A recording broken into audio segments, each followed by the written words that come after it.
I didn't know Z-Ro at all. I bumped into Z-Ro at this cat's crib. I ain't gonna go into the name, tell no long stories, but Z-Ro had a room in the back where he had his music set up.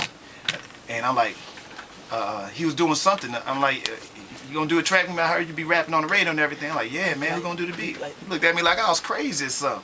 I'm gonna do the beat. This dude, I promise to God, knocked out this beat, jamming beat. Now this is a couple of years ago, but at that time, I don't remember, Z-Ro the only one that got this. I don't even have this. He would always say, I'm gonna get it to you, I'm gonna get it to you. I ain't never heard this song other than that one day. Jamming beat, he made it in less than 5 minutes. Jamming, bass line, drums, hi-hats, everything the song's supposed to be. He did it on one keyboard. Amazing. I want to say this on there, just real talk.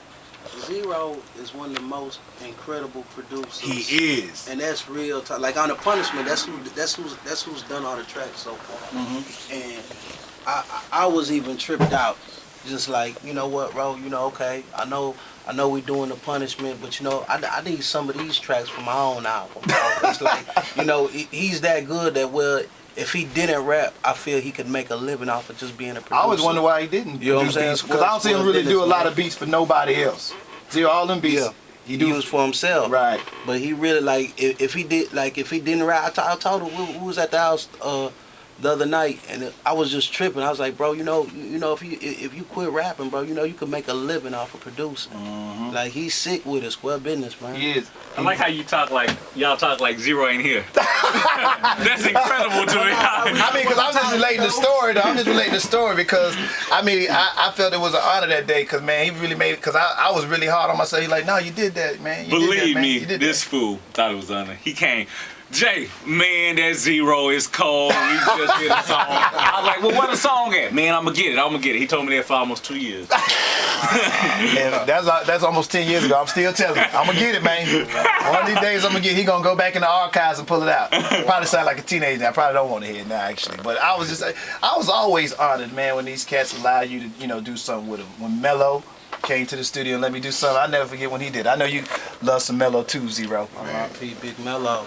And he did the same thing too, you know. So you always kind of like, you feel like it's a privilege when they do stuff for you, because you know you really admire what they do. I don't think what they do is really easy, and I think for a person to put their whole life on a record and allow you to interpret if it's bad or good, it's saying a lot of that individual, because a lot of especially with a Z-Ro, you got a MC who puts a lot of his real life on wax.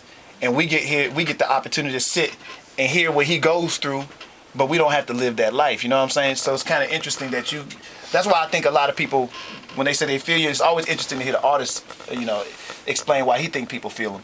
But I understand why they do, because after you hear somebody tell their story so vividly, they really do feel like they know you personally. Right. So we got this call that record. I'm gonna play it back a little bit. This older lady, you know, these folks, they just really do feel like they know who this artist is, though. And I think when you can get to that level in the game, that's what it's all about. When you can connect on that level, you know what I'm saying? That's what every artist want to do, connect on that level. And it can be sometimes scary too, because your fan base is, you radio or not radio, they gonna ride with you. They don't care, you know. It's like a cult. It's a religion almost. Yeah. That's what I tell them. I tell her that all the time. And you, to me, I don't think that you've ever, and maybe you did, and you can tell me that, I don't think you walk into the studio saying, today I'm making me some songs for the radio. I don't think any of your songs were intended for radio play. Honestly. Like, for real, that was not my intention. I'm just going in there because it's routine. You know, hey, get in here today, crank out 3 more. Wake up, get in here today, crank out 3 more. Hey, you know, every now and then, 1 or 2 of them or 3 of them, I had that, you know, it'll be just up-tempo enough to where, you know, the radio can make a radio edit, because, you know, I very seldom make that. You know, very many vulgarities, but, you know, it come out like that sometime, and I ain't mad. Did you think I Hate You would do what it did? That's not your normal radio song.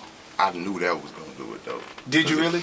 I mean, I knew it just because I was trying something different. I mean, that was like the first time I went, like, singing that long. I mean, I've sung hooks before, you know, made, you know, melodies, humming here and there, but I mean, it wasn't nothing else out there like that at the time. And, you know, when you got a whole lot of grapes, and you know, all of a sudden somebody come with a nectarine. But you love grapes. Yeah. But you burn out on grapes. Mm-hmm. And you know, I'm listening to everybody talking about I'm coming down and I'm coming through. You came down and came through so many times. How many more times you gonna go down?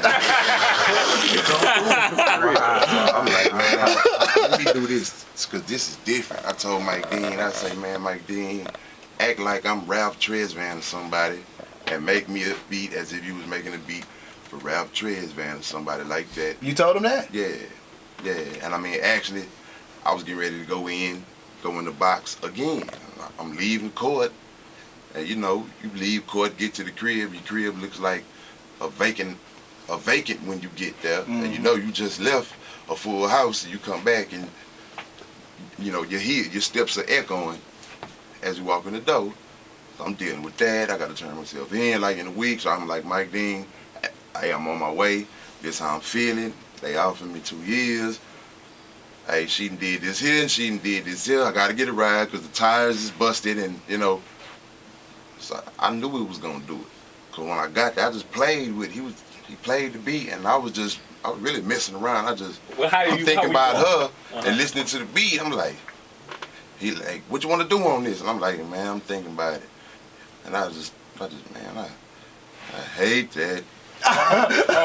And he was like, what you say? I was like, nah, man, I was tripping. I was just saying I hate her. He was like, but say it how you said it, though. So I said it again. He was like, man, just keep doing that. So, you know, I was like, all right, cool. I kept doing it. And, you know, I ain't even write it. I just, you know, it just came naturally. Mm-hmm. And when I listened to it, when it was complete, oh, I knew it. I knew what we were going to do because when everybody was at the studio that time, had a wife. And I guess they was happy. When I got up to rap a lot the next day, boys was in their offices with overnight bags and say, Ro, I had to sleep on the couch because of your song, man. And, you know, I was like, oh yeah, she put you out the room? Oh, I got something here. It's going to be, you know, an epidemic. And that's what it was. I knew it was going to, because I was in jail when it came out. As soon as it came out, they woke me up out of my bed and made me, you know, I was in trouble. Just because the song came out.